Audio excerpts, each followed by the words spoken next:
Isabel ha levantado Liu. la mano. Sí, Adelante. una preguntilla. Sí.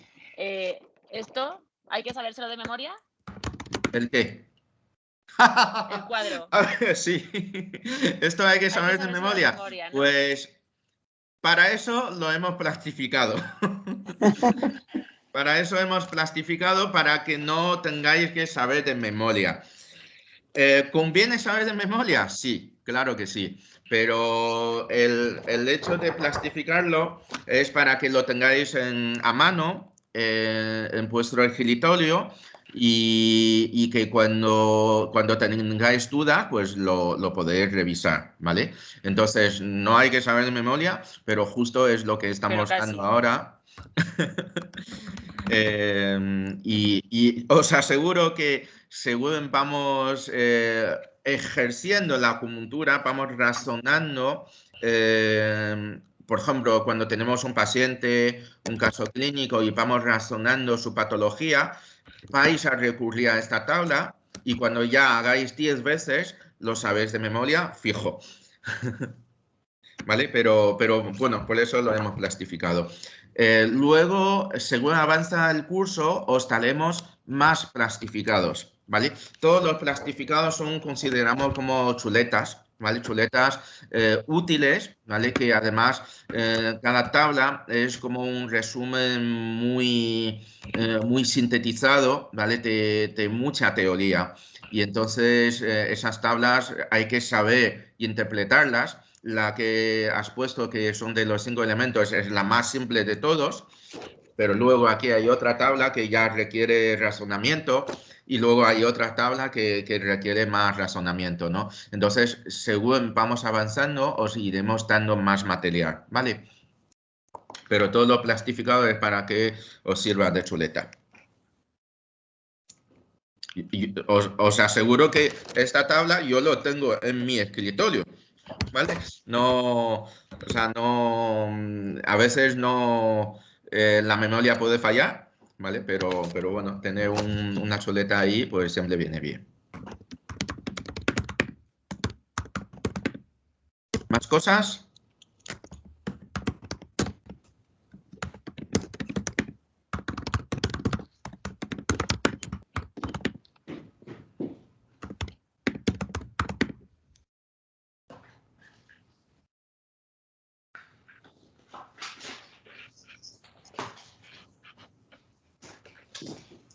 Bueno, espera, que he ido a coger un papel. Si no hay más cosas, vamos a seguir avanzando, ¿vale? Habíamos quedado en la tabla de los 5 elementos. Es muy importante esto porque es la base, ¿vale? De la misma manera, de la misma importancia que entender el yin y el yang, ¿vale? Que podemos decir excesos o deficiencias, ¿vale? O podemos también decir hipofunciones o hiperfunciones del cuerpo, ¿vale? De la misma manera que es importante diferenciar el yin y el yang cuando estamos delante de un paciente o cuando tenemos que interpretar una patología, pues tenemos que entender muy bien la clasificación de los 5 elementos. Como os comenté, los 5 elementos no es una ley. La teoría de yin-yang es una ley del yin y el yang, ¿vale? Mientras que los 5 elementos es una teoría, decimos teoría de los 5 elementos. Es un intento de clasificar la naturaleza. Es un intento de agrupar los fenómenos naturales dentro o sea, según sus propiedades, dentro de unos grupos, ¿vale? Que uno es madera, otro es fuego y otro agua, ¿vale? Así, ¿no? Los 5 elementos. Y de la misma manera que los antiguos griegos hablaban de 4 elementos, los antiguos chinos hablan de los 5 elementos, pues la ciencia actual habla de 129 elementos en la tabla periódica, ¿vale? Entonces, la ciencia se va volviendo cada vez más preciso, ¿vale? Entonces, cuando hablamos de los 5 elementos, no es otra cosa que intentar agrupar fenómenos similares dentro de un elemento. Y eso tiene su importancia fundamental porque está relacionado con la fisiología de los órganos. Hoy, después de ver la teoría de los 5 elementos y también sus aplicaciones clínicas, ¿vale? Que ya entramos de pleno en la elección de los puntos de acupuntura, vamos a ver las 5 sustancias fundamentales, o llamamos las 5 sustancias basales, que son los apuntes que os hemos mandado para el segundo seminario, ¿vale? Entonces, es como una aproximación todavía más hacia la fisiología orgánica del cuerpo humano. Cuando hablamos de 5 elementos, hablamos de la naturaleza, hablamos de fenómenos climáticos, hablamos también de la estructura de órganos, de tejidos del cuerpo y hablamos de emociones. Y cuando hablamos de las 5 sustancias fundamentales, basales, ya estamos en la fisiología del cuerpo humano. Entonces, vamos aproximando poco a poco para crear una visión del cuerpo humano diferente, ¿vale? Una visión del cuerpo humano todo relacionado uno con otro, ¿vale? En lugar de dividir el cuerpo por sistemas independientes, ¿vale? Voy a compartir pantalla. Y vamos a continuar. Cualquier cosa, podéis levantar la mano. Recuerda, ¿vale? Podéis levantar la mano con el botón de levantar la mano. O simplemente decir, Liu, que tengo esta duda. ¿Vale? Sin ningún problema.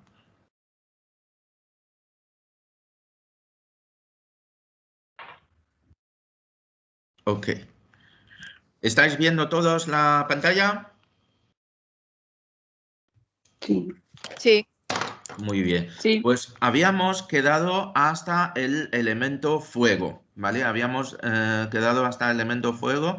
Voy a poner el pluma, ¿vale? Aquí. Sí. Sí, bueno, casi no se ve porque es justo en rojo también.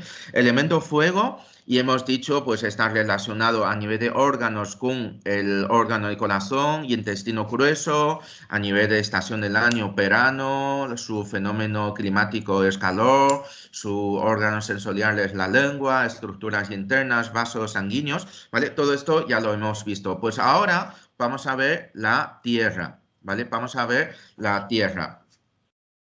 La Tierra está justo en medio de los 5 elementos, ¿vale? Entonces, podemos, en la medicina tradicional china, interpretamos la Tierra como el elemento neutro, ¿vale?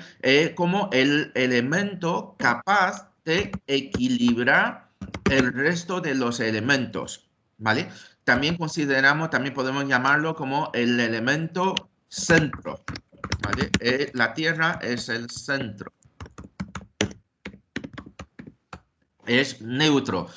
A ver, realmente se le dice como neutro, pero realmente no es neutro, ¿vale? Podemos fijar de los 5 elementos, el elemento fuego es el más yang de todos, es el más yang. Mientras que la madera, que también tiene su acción de desprender, de crecer, de desbloquear, es un poco menos yang que el fuego, pero también es un elemento yang. Mientras que luego cuando hablamos de elemento metal y elemento agua, vamos a decir que son elementos yin, ¿vale? Son elementos yin. De hecho, el agua sirve para apagar el fuego, ¿verdad?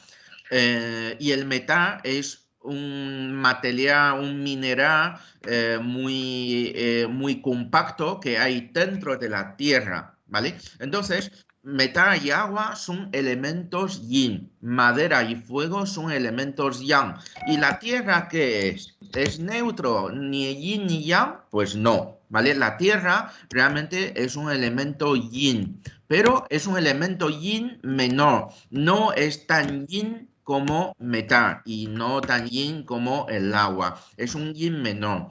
Hablamos el seminario pasado de la creación del mundo, ¿no? Por el gigante Pangu, si os acordáis. Y entonces el Pangu, gigante Pangu, separaba el universo en 2 mitades. en yin y en yang, ¿vale? Entonces, yang es el cielo, es el aire, es lo abstracto, lo intangible, lo no material, mientras que la tierra es lo material, lo pesado, lo concreto y lo contundente, ¿vale? Lo macizo. Por lo tanto, la tierra es yin con respecto al cielo, que es yang. ¿Lo veis, no? Por lo tanto, la tierra pertenece a elemento yin. Podemos decir que en la tabla de los 5 elementos tenemos 3 elementos yin y 2 elementos yang. El más yang, fuego. El menos yang, madera. De los 3 yin, el menos yin es tierra, el un poco más yin es metal y el máximo de yin es el agua. ¿Lo veis? Espera, que está entrando alguien y tengo que admitirle. Perfecto. ¿Lo veis? Igual que cuando hablamos, ¿ahora qué es? Son las 10:30 de la mañana. ¿Estamos en la fase yin o yang del día? Pues estamos en la fase yang del día, pero estamos en la fase yang menor, ¿vale? Porque todavía no hemos alcanzado las 12, la 1 de mediodía, ¿vale? Que es cuando hay más yang. Bueno, hoy no está muy yang, que está nublado, casi lloviendo, al menos aquí en Madrid, no sé en el resto de ciudades. Entonces, estamos como en yang, pero un poco menos yang. Pues en la misma tabla de los 5 elementos sucede lo mismo, ¿vale? Tenemos elementos más yin o más yang. Y entonces estamos en la tierra, ¿vale? Podemos decir que la tierra es un elemento de yin menor y tiene la capacidad de neutralizar o centrar, equilibrar al resto de los elementos. Es la curiosidad o la peculiaridad del elemento tierra, ¿ok? Veremos que existe un tratamiento de tierra, ¿vale? ¿Qué es un tratamiento de tierra? Lo voy a explicar cuando hablo de la interstación, ¿vale? Que también es un concepto nuevo al menos para Occidente, ¿vale? Los órganos que están relacionados con el elemento tierra es bazo, realmente hablamos de bazo páncreas. Antiguamente, como los chinos no, la anatomía, ¿vale? Que dominaban los chinos, pues no era muy avanzado, no era muy preciso, consideraba bazo y páncreas, que son 2 glándulas, como una única unidad, ¿vale? Y en conjunto lo llaman como pi, que realmente pi es la suma de bazo y páncreas. ¿Vale? Luego, a nivel de traducciones, ¿vale? Pi ha quedado como si fuera un órgano único, que es el bazo, y por eso se ha quedado como decir el órgano bazo, ¿vale? De tierra, pero realmente tenemos que llamarlo como bazo páncreas, porque incluimos a las 2 glándulas, ¿vale? Y las 2 glándulas tienen funciones muy sinérgicos, ¿vale? Todos controlados a través del hígado, participa en procesos de sangre, participa en procesos de transformación de los alimentos en sangre, ¿vale? Entonces trabaja sinérgicamente, ¿vale? Bazo y páncreas. Órgano yin, porque son órganos macizos, son glándulas, ¿vale? Y el órgano yang es el estómago, ¿vale? El estómago, el que contiene a los alimentos, los mezcla, los tritura, los prepara, forman polos alimenticios para luego enviar al intestino delgado, ¿vale? Son los 2 órganos relacionados al elemento tierra. Luego veremos la importancia de estos 2 órganos. Y luego ya estamos en la interstación. Este concepto es nuevo. ¿Qué es la interstación? La interstación, como os hemos dicho, la tierra está en medio, ¿vale? Es el elemento central, Por lo tanto, decimos que el periodo de la interestación es el periodo de tiempo que hay en medio de una estación hacia la otra estación, ¿vale? Claro, el verano no viene de golpe, o sea, no podemos decir 31 de junio entramos en verano y de golpe ya estamos con calor, ya estamos de vacaciones y ya estamos en la playa. Pues no, ¿vale? El todo sucede de una manera gradual, ¿no? Y entonces la transición de primavera a verano, la transición de verano a otoño, ¿vale? Aquí tenemos el término de peronio, ¿no? Luego el otoño a invierno, pues la transición, el periodo de transición de una estación hacia la otra estación, consideramos la interestación, ¿vale? ¿Y qué importancia tiene ese concepto de interestación? Porque justamente es el periodo de cambio, ¿vale? Es el periodo de que pues estamos haciendo transición de verano, por ejemplo, hacia otoño. Entonces, de repente hace calor, de repente hace frío. De repente llueve y de repente pues estamos con manga cortas, ¿no? Es un periodo de cambio porque la estación todavía no se ha establecido. Ahora mismo, ya en noviembre estamos establecidos ya en otoño, ¿vale? Ya estamos en otoño y entonces el tiempo que hace de otoño es característico típico de otoño. Sin embargo, un mes atrás, que estábamos en la transición de verano hacia otoño, pues hay días que hace calor y hay días que hace frío. El tiempo se está ajustándose, ¿no? Y entonces ese tiempo es justo el periodo cuando nuestro cuerpo también tiene, nuestro organismo también tiene que adaptarse a ese cambio, ¿no? A que la luz del día pues tenga cada vez menos, encima si añadimos lo de cambio horario,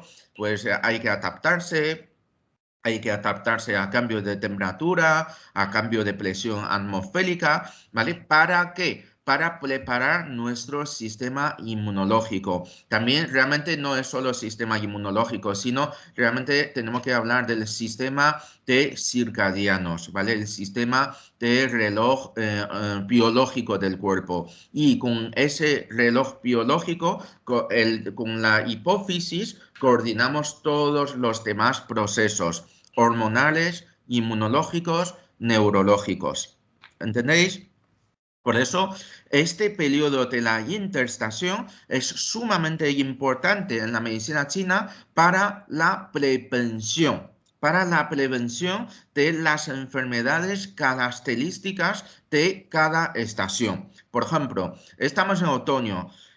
Bueno, ya estáis viendo las noticias que la incidencia de la COVID, pues otra vez está arriba, ¿no? ¿Por qué? Porque no deja de ser una gripe. ¿Vale? Entonces, otoño es la estación de vías respiratorias, es estación de pulmón, de intestino grueso, del elemento metal y provoca sequedad, provoca tos, provoca irritación, provoca bronquitis, asma, ¿vale? Entonces, es una estación típica de afectar, o también puede afectar, por ejemplo, en diarreas, problemas intestinales. Es una estación típica de estos órganos, ¿vale? Si ahora mismo vais a urgencias, es que está todo el mundo tosiendo, ¿vale? O sea, es como que, y todos los pacientes que sufren de, por ejemplo, asma crónica, en otoño se pone peor, ¿vale? Porque es la estación de sequedad que provoca aún más síntomas de asma, ¿no? Y entonces, para eso tenemos que realizar el tratamiento de la interestación durante el periodo de transición de verano a otoño para fortalecer nuestro sistema de elemento metal, es decir, pulmones y intestino grueso. ¿Vale?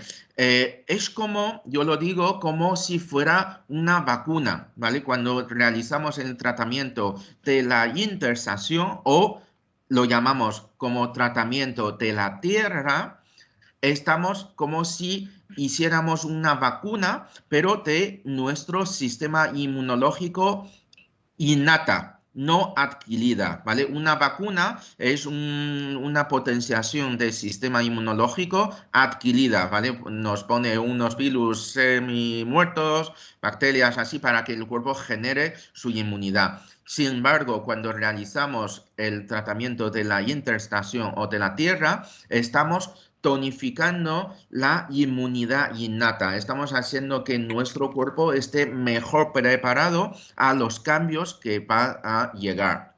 Y eso también es muy típico, por ejemplo, para las alergias, ¿no? Las personas que sufren de alergia primaveral, pues durante la interestación de invierno a primavera es cuando tenemos que realizar este tratamiento de la interestación o de la tierra para preparar su sistema inmunológico y que cuando llegan los pólenes, que son alérgenos, pues la persona esté mejor preparado. Quizá aquí reside la esencia de la medicina tradicional china. Os dije en el primer seminario que la medicina tradicional china es eminentemente una medicina preventiva, ¿vale? Es eminentemente preventiva a través de la acupuntura, de la moxibución, más que la acupuntura, incluso porque la acupuntura es más terapéutico, ¿no? La moxibución no, es más casero, ¿vale? Lo puede hacer todo el mundo a través de la alimentación, a través de los descansos, de los ejercicios, a través de la meditación, a través de muchas cosas de plantas medicinales. Es una medicina que, en lugar de matar al patógeno, fortalece al organismo. Entonces, estamos hablando de una medicina eminentemente preventiva y se ve reflejado en este concepto de la interstación. ¿Tenéis alguna duda? Sí, yo, bueno, no es duda. Sí. Te quería preguntar una cosilla. Todo este cuadro, la manera de interpretarlo, porque a veces no se sabe si es, o yo por lo menos, no sé, si, por ejemplo, madera, el órgano que hay que cuidar o el que tienes más débil es el hígado, tienes que trabajarlo con el elemento o la pareja de yin yang, o si tus órganos más o tu talón de Aquiles son los ojos o los tendones, o eso es lo que tienes que fortalecer. O sea, ahí hay una serie claro. que no sé, me imagino que con el tiempo lo irás explicando, pero era un poco por saber un poco cómo interpretarlo correctamente. Muy bien, muy buena pregunta. ¿Él es? Pablo. Pablo, muy buena pregunta, Pablo. O sea, muy buen apunte, Pablo. ¿Acordáis de una cosa que os dije el primer seminario? Cuando hablamos de yin yang, lo voy a dibujar sobre la pantalla, ¿vale? Cuando hablamos de yin yang, hablamos de círculo, ¿verdad? Hablamos de que es un círculo, bueno, lo he dibujado desproporcionadamente, pero bueno, es el yin yang, ¿vale? Hablamos de círculo. ¿No ves que ahora mismo estamos en una línea? ¿Vale? O sea, todo esto lo estamos interpretando de una manera lineal, que en realidad nunca es así, ¿vale? Nunca es así. ¿Cómo tenemos que interpretarlo? Mira, se me ha ido aquí. ¿Cómo tenemos que interpretarlo? Así, ¿vale? Cuando los 5 elementos realmente uno enlazado con otro. Esa es la realidad. Esto es teoría, ¿vale? Entonces, en la realidad vamos a ver cómo se relaciona un elemento con el otro, ¿vale? Fijaos, hay una flecha así y hay una flecha así, ¿vale? Entonces, realmente, ojalá, o sea, como os he dicho, yin yang, ojalá la cosa fuera tan sencilla como decir blanco y negro. Y cuando hablamos de los 5 elementos, digo, uy, aquí empezamos a complicar, pero ojalá las cosas fueran solo así, con 5 elementos, pero no. Cada elemento combina con el otro y al final se completa un círculo. Y ahí está lo complejo de nuestro organismo, pero también os puedo decir que ahí está la llave para entender cómo funciona el organismo y cómo podemos tener esa llave para resolver una patología, una enfermedad, ¿vale? Y ahí está lo bonito de la medicina china. Ahora vamos a llegar a este punto. Vale. Ok. Más cosas así. La interestación podemos considerarlo como 15 días antes de la entrada de una estación y 15 días posterior a la entrada de una estación. ¿Vale? Por ejemplo, al otoño hemos entrado el 21 de octubre. Pues 15 días antes de 21 y 15 días después de 21, que son 30 días, esos 30 días consideramos periodo de la interestación. Eso siempre aplicando en el hemisferio norte o en el hemisferio sur. Quiere decir que se aplica siempre cuando hay cambios de estaciones. Si estamos en el ecuador del planeta, ¿vale? En los países que está situado en el ecuador, que no hay estaciones, ¿vale? Esa teoría no se aplica. ¿Entendéis? Entonces, 15 días antes y 15 días después de la entrada de una estación es el tiempo, que es justo 30 días, un mes de tiempo, es el tiempo que tenemos que dedicar a tratamiento de tierra, ¿vale? A tratamiento de tierra que ya os explicaré un poco más adelante, ¿vale? En qué consiste, pero es el momento cuando tenemos que preparar nuestro organismo para que entre bien, ¿no? Para que entre bien, para que esté prevenido en la estación entrante. Y, por ejemplo, bueno, Pablo ha dicho, una persona que, por ejemplo, tiene una prevención, o sea, que es propenso a patología de ojos, imaginamos, ¿no? Imaginamos que tiene patología de ojos y sabemos que los ojos está aquí, uy, espera, a ver, aquí, ojos, aquí, estamos en el elemento madera, pues entonces esta persona tiene que tener más cuidado o prestar más atención en hacer el tratamiento de la interestación durante el periodo de invierno-primavera, porque sabe que en la primavera los ojos pueden ponerse peor. ¿Vale? O, por ejemplo, las alergias. Antes he dicho alergias primaverales, pero es que ahora hay alergias durante todo el año, según el polen, ¿no? La polinización de una planta o de otra. Entonces, pues si tú sabes que yo tengo alergia al olivo, imaginaos, ¿no? Y olivo suele ser, pues, en mayo, junio, en ese tiempo, pues antes de llegar la temporada del polen de olivo, ¿vale? Pues la persona tiene que estar haciendo el tratamiento de la tierra o de la interestación, ¿vale?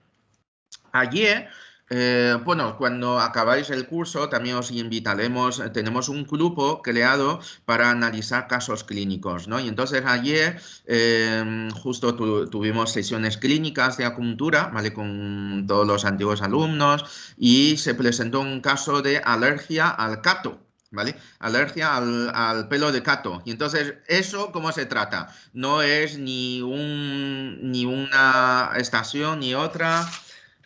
Espera un segundito, está entrando alguien.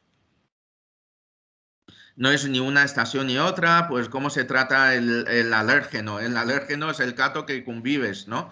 Pues entonces hay un tratamiento, que hay un punto de acupuntura que llamamos el punto barrera externa, que sirve para crear como una especie de barrera de defensa a la persona, ¿no? Y recomendamos a este paciente que realice el tratamiento de la interestación siempre que esté cercano al alérgeno, ¿vale? Al cato.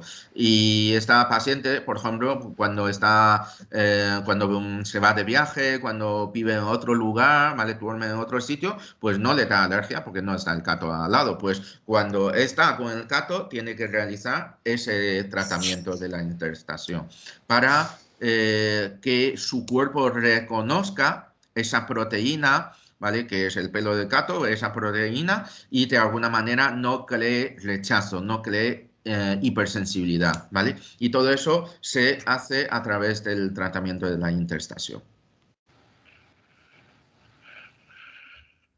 Bien, seguimos.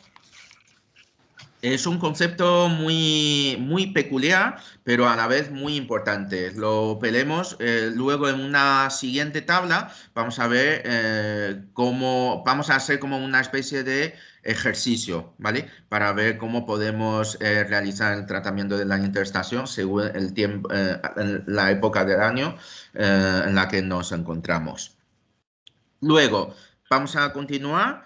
Por ejemplo, hablamos de órganos, ¿vale? La boca. La boca pertenece a la tierra, que de hecho, la boca decimos que es el inicio del estómago, ¿vale? Los alimentos, el momento que entra a la boca, realmente ya ha entrado al estómago. El momento que estamos masticando y el momento que estamos mezclando los alimentos con la saliva, ¿vale? Ya estamos realizando la primera digestión. Bueno, eso de la primera digestión en la boca es teoría de la medicina occidental. En la teoría de la medicina china, la digestión empieza desde la madera, ¿vale? Porque el momento que estamos viendo el alimento, ya empezamos a segregar saliva, ya estamos empezando a activar los jugos gástricos y ya estamos preparados para la ingesta, ¿vale? Entonces, como que vamos un paso por delante. Pero podéis entender que desde el momento de masticado y la mezcla de los alimentos con la saliva, ya estamos realizando la primera digestión. Por lo tanto, la boca está dentro de del elemento tierra y es como si fuera la extensión de nuestro estómago, ¿vale? Y realmente si hablamos así, el resto del tracto digestivo, incluyendo intestino grueso, intestino delgado, realmente forma todo una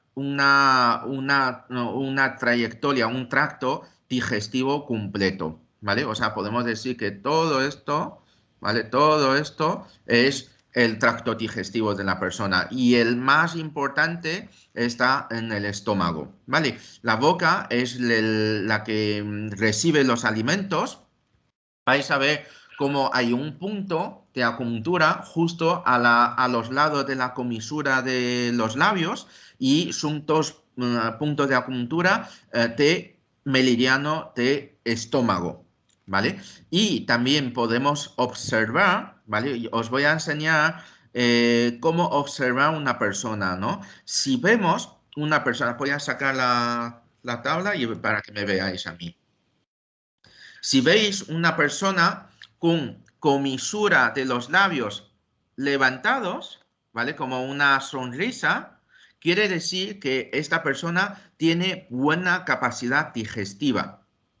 Si veis una persona con la comisura muy caída, ¿vale? Puede que la persona tenga prolapsos de estómago y su capacidad digestiva esté mermada.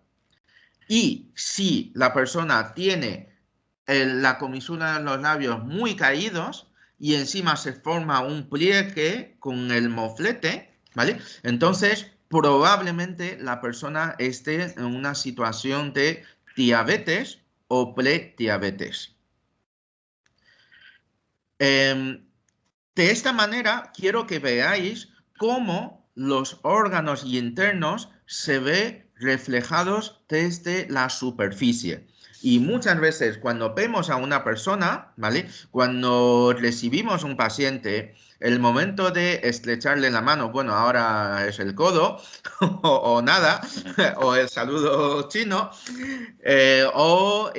pero cuando veis a la persona, veis la cara, escucháis la voz de la persona, tomáis el pulso, detectáis la temperatura, ¿vale? Veis el gesto de la persona, la postura de sentarse o de moverse, podemos diagnosticar, nos puede dar señales de que donde puede haber desequilibrios. Y ahora, una de las señales más características precisamente es la observación de la boca, de la comisura de los labios. ¿vale? Si los labios están así, una persona muy sonriente, quiere decir que tiene buena capacidad digestiva. Y además, si vemos el sabor que tiene el elemento tierra, ¿vale? Si veis, ¿vale? Es el sabor dulce. Y entonces pues, también decimos, ¿no? Que una siempre sonriente es una persona dulce, ¿vale? Una persona equilibrada de su elemento tierra, ¿vale? Bueno, esto es como una curiosidad, ¿vale? Pero sí que podemos saber, ¿vale? A través de la observación de la boca, cómo está el estado de su órgano, ¿vale? Igual que la boca, también los labios. Los labios refleja más bien la salud del bazo páncreas, mientras que la boca refleja la salud del estómago, ¿vale? Entonces, por ejemplo, si tenemos aftas, ¿vale? Aftas o, bueno, decir aftas vocales, ¿no? Si una persona tiene afta bucal, quiere decir que tiene el estómago muy caliente, tiene exceso de estómago. También podemos decir, tiene fuego de estómago, tiene calor en el estómago, ¿vale? Y precisamente, probablemente la persona que tiene calor de estómago tenga más acidez y también tenga más apetito. ¿Vale? Son señales de que la persona tiene calor de estómago y se refleja en aftas vocales. Y, por ejemplo, los típicos calenturas o herpes zóster que hay en los labios, ¿vale? Decimos que hay calor o congestión en bazo páncreas, ¿vale? Entonces, en caso de herpes zóster, pues hay que trabajar bazo páncreas. ¿Vale? Ya estamos asociando elementos, ¿vale? Con patologías y también con el razonamiento de cómo podemos tratarlos. Luego lo vamos a ver en más detalle, ¿vale? Ya un poco traducido en la acupuntura, ¿vale? Si tenéis dudas, me paráis, decís Liu, ¿vale? Y ya está, o poner el botón de levantar la mano. Y si no, continúo. Siguiente elemento relacionado a la tierra, estamos hablando de la humedad, ¿vale? La humedad. La humedad es estancamiento de fluidos, ¿vale? Un río tiene que fluir, ¿vale? Si no fluye el río, el agua del río, se queda estancado. Entonces se forma laguna, se forma pantano, ¿vale? Entonces la humedad es el estancamiento de los fluidos y forma parte del factor patógeno en nuestro cuerpo. Antes he dicho, en otoño es muy frecuente, por ejemplo, las patologías bronquiales, pulmonales, de vías respiratorias, ¿no? Y se forma flema. Esa flema realmente es un líquido orgánico del cuerpo, pero estancado, ¿vale? En forma de estancamiento y se vuelve, en lugar de fluido, se vuelve estancado y pegajoso. Y entonces tenemos que toser, tenemos que expectorar para poder expulsarlo. Si incluso hay mucho calor, mucha sequedad en las vías respiratorias, esa flema se vuelve todavía más tenso, ¿vale? Y entonces ya tenemos esa típica tos de las personas que tienen EPOC o tiene asma, ¿vale? Que dice, es que intenta toser para expulsar, pero no es capaz de expulsarlo. ¿Por qué? Porque se vuelve una flema ya seca, pegado a los bronquios y no es capaz de sacarlo hacia afuera. ¿Vale? Entonces es un mayor grado de humedad. Muy sencillo de imaginar. Cuando hacemos una sopa, ¿vale? Un consomé, y según vamos cociendo esa sopa, se vuelve más tenso, se vuelve más cocido Y si seguimos cociendo esa sopa, se vuelve todavía más espeso, ¿vale? Y se vuelve ya como pastosa. Pues de la misma manera transformamos los líquidos orgánicos fluidos en flema, ¿vale? En estancamiento, dependiendo de la temperatura del organismo, ¿vale? Entonces, la humedad tiene muchos formatos, ¿vale? Muchas formas de bloquear el cuerpo. Y como el elemento tierra es el elemento centro del organismo, de los 5 elementos, también decimos que la humedad está omnipresente, ¿vale? La humedad podemos decir que prácticamente está presente en todas las partes, todos los sistemas y todos los factores patógenos. La humedad puede asociarse con fuego, la humedad puede asociarse con agua. Perdón, ha entrado un mensaje.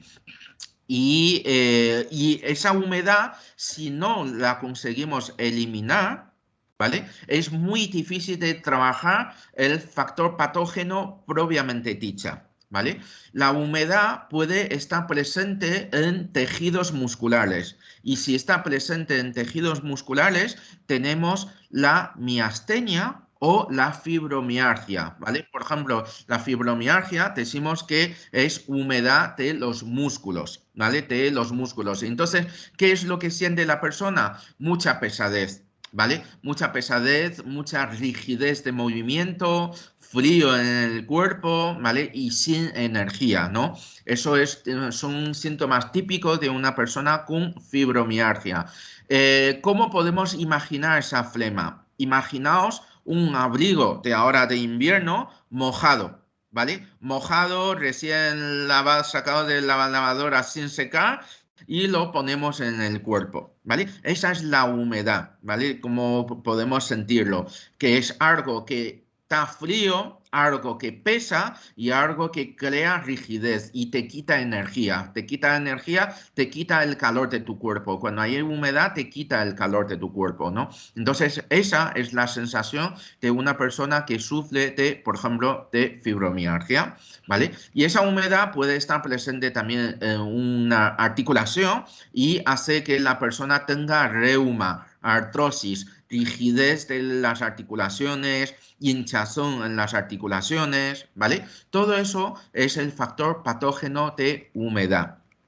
¿Vale? Entonces, muchas veces cuando tratamos un paciente, una enfermedad, primeramente tenemos que observar si la persona tiene humedad o no. Si hay humedad y luego está acompañado de otros factores patógenos, primero tenemos que tratar la humedad. Una vez despejado toda esa capa gruesa que lleva la persona, podemos entrar mucho mejor en el tratamiento de la enfermedad en sí. Y precisamente por eso el tratamiento de la tierra es el tratamiento preventivo, porque estamos evitando que la persona tenga humedad, estamos evitando que se estanque los líquidos fluidos del cuerpo, ¿vale? Y si todos los fluidos tanto como líquidos sinoviales, como líquidos linfáticos, como líquidos encefalorraquídeos, como líquidos, cualquier líquido de orina, de sudoración, cualquier líquido, si está fluyendo libremente, es muy difícil de que la persona esté en enfermedad. ¿Vale? Ese es el factor patógeno de elemento tierra, flema, algo muy, muy presente en prácticamente todas las enfermedades. Liu, una pregunta, soy Virginia. Virginia, sí. Es de lo anterior que has dicho que lo de los labios que se relaciona con bazo y con páncreas. En la medicina nuestra, siempre cuando, por ejemplo, vemos a una persona que tiene aftas, se suele decir que es porque tiene las defensas bajas. En la medicina tradicional china, entonces, ¿no se relaciona con el estado inmunológico o sí por ser bazo? Pues fíjate, ¿el pazo qué es? El pazo es un órgano linfático, ¿vale? Que controla la producción de los glóbulos rojos y la destrucción de los glóbulos blancos y la destrucción de los glóbulos rojos. Es un órgano inmunitario. O sea que sí. Que sí, todo cuadra, ¿lo veis? Claro, vale. Yo, Perfecto. sinceramente, cuando estudié medicina china, yo no lo había relacionado. Como me ha enseñado que las aftas bucales, el herpes, están relacionados con el paso, pues digo, vale. Pero luego cuando me pongo a pensar, pues digo, jo, está relacionado, claro que sí. Perfecto, gracias. Que nada. Acabo de ver que Rebeca ha levantado la mano. Sí, no he entendido muy bien cómo relacionas la humedad con la sequedad. Ajá, sí. La humedad puede, fijaos, parece muy buena pregunta. Parece contradictorio que la humedad puede casar con la sequedad, ¿vale? Pero efectivamente sí. Y eso es, ese síntoma precisamente es cuando una persona tiene flema, pero que no es capaz de expulsarla, ¿vale? Cuando una persona, fijaos, un poco el estado de los líquidos, ¿vale? Que es como que el agua, ¿no? El agua puede presentarse en muchas formas. Pues en nuestro cuerpo, los fluidos corporales pueden presentarse de muchas maneras.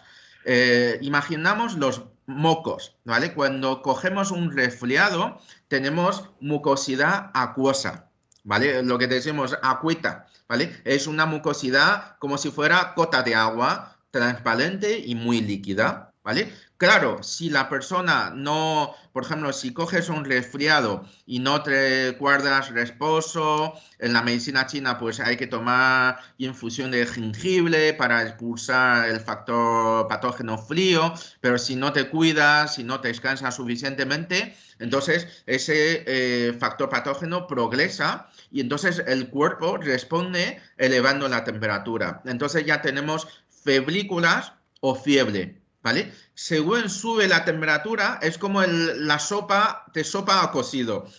La mucosidad acuosa se vuelve más espesa, ¿vale? Se vuelve ya como un poco una mucosidad que congestiona, que tenemos que sonar y es un líquido más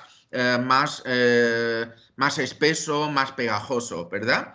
Y si progresamos la inflamación y aumentamos aún más la temperatura del cuerpo, entonces ya tenemos una flema pues amarillenta, ¿vale? Una flema que decimos una flema infecciosa, ¿vale? Una flema amarillenta verdosa, cuando ya tenemos que toser fuerte para sacar esa flema hacia afuera y sale un esputo verdoso, amarillo y como casi sólido, ¿no? Eso es el mismo líquido, pero transformado en cocido. Diría de otra manera. Uy, Raquel, ¿estás compartiendo pantalla? No, vale, ya. Ya veo que estás tomando apuntes.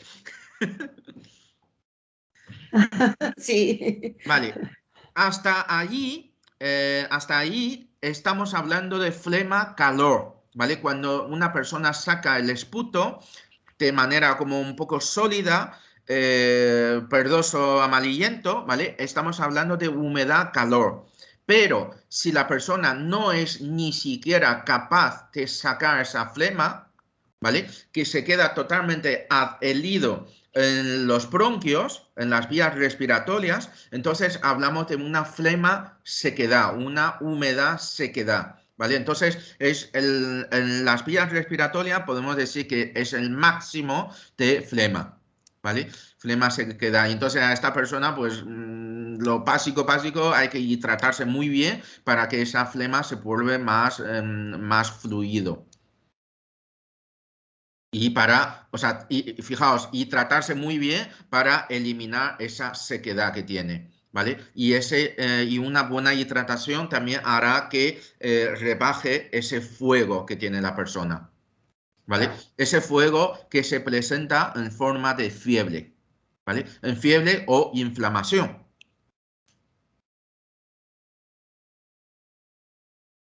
¿Sí? ¿Lo entiendes? Así es. Por eso la humedad podemos decir que se puede casarse con frío, con calor, con viento, ¿vale? Existe humedad viento, pero también, aunque parezca contradictorio, la humedad puede casarse con, o sea, asociarse con sequedad. Humedad viento es el dolor migratorio, ¿vale? Que hablamos de, por ejemplo, una persona que tiene artritis reumático, ¿vale? O cualquier reuma, estamos hablando de un dolor inestable, ¿vale? No es un dolor que se instala en un lugar fijo, puede ir cambiando de sitio, ¿vale? Y incluso, por ejemplo, una artritis cotoso, una cota, ¿vale? Se puede aparecer en el dedo gordo del pie, pero después de un tiempo puede aparecer en la rodilla, ¿vale? O sea, no estamos hablando de un foco de lesión, sino que estamos hablando de que hay un factor patógeno que mueve a través de la circulación sanguínea y cambia de sitio, y a eso llamamos humedad viento, ¿vale? Viento que puede cambiar. O también, por ejemplo, pacientes parapléjicos o que post-ictus, ¿vale? Que sufre de parálisis o palestesia, ¿no? Y esas palestesia también puede ser ir cambiando de sitio, puede ser un día más en el codo y otro día más en la mano, ¿vale? Entonces no hay un foco fijo de lesión, entonces estamos hablando de humedad migratoria, viento. Todo esto estoy como un poco ya a través de vuestras preguntas adelantando conceptos, ¿vale? Para que os vaya sonando. Por ejemplo, para los alumnos que sois del curso de GINE, tenemos un seminario específico de patología por estancamiento, ¿vale? Y estas patologías por estancamiento son miomas, ovario poliquístico o endometriosis. Entonces, fijaos, una mioma es una masa, una formación de masa, ¿vale? Entonces, una mioma, podemos decir, es humedad pura y dura. Mientras que una endometriosis es una proliferación de las células endometriales. Puede ser dentro de útero, fuera de ovario, e incluso puede extenderse a otros órganos. Entonces, estamos hablando de una flema, de una humedad migratoria, ¿vale? Que hay un factor viento que se asocia, ¿vale? Para que veáis un poco la traducción, ¿vale? De esos términos chinos clásicos a las patologías actuales. ¿Entendéis? ¿Vale? Y, por ejemplo, en un paciente oncológico, un tumor, cuando oímos un tumor, ¡buah!, tenemos miedo, ¿no? Pero ¿dónde está el miedo hacia un tumor? Si el tumor es benigno, quiere decir que no es proliferativo, ¿vale? Entonces, si no es proliferativo, estamos hablando de humedad. Si ese tumor es maligno, ¿vale? Es proliferativo y destruye al resto de órganos y tejidos, entonces hablamos de una humedad que se asocia con el viento, ¿vale? Tiene capacidad de propagarse y de crecer. ¿Vale? ¿Lo veis? Muy bien. Pues sin darme cuenta, ya estamos a las 11:15. Hacemos 5 minutos de descanso, ¿vale? Hasta las 11:20, ¿vale? Y continuamos, ¿vale? Vale.